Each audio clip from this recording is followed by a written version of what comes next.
ľudia, dneska si povieme 4 fakty o mojom psovi, ktoré na ňom neznášam. Poďme, hello, motherfucker.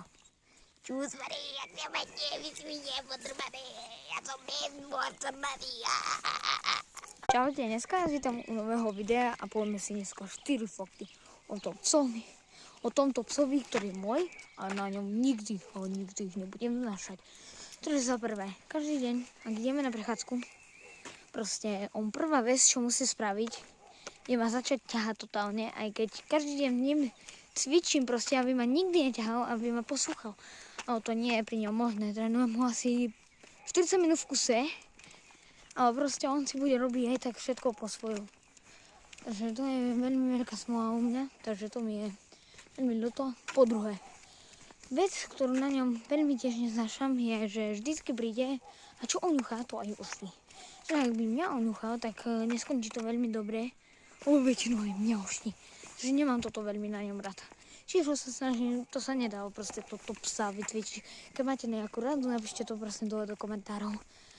No a po tretie vám povieme vec, ktorú na ňom fakt veľmi nenávidím zase.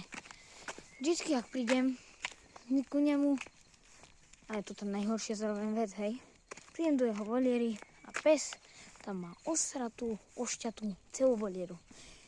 Plnú chúpoch, takže to na ňom úplne najviac nenávidím a ani nikdy to nebudem túto vec na ňom mať rád.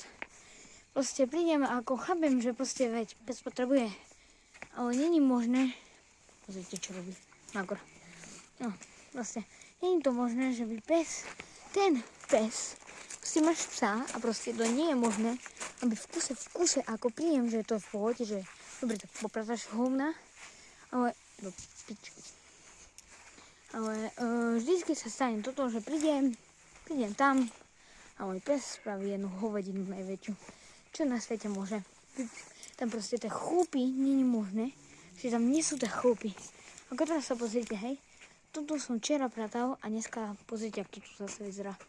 Plné je to tu chúpoch, to nie je s ním možné, ako teraz mu idem vymeniť vodu, idem mu popratať tú volieru, všetko možné.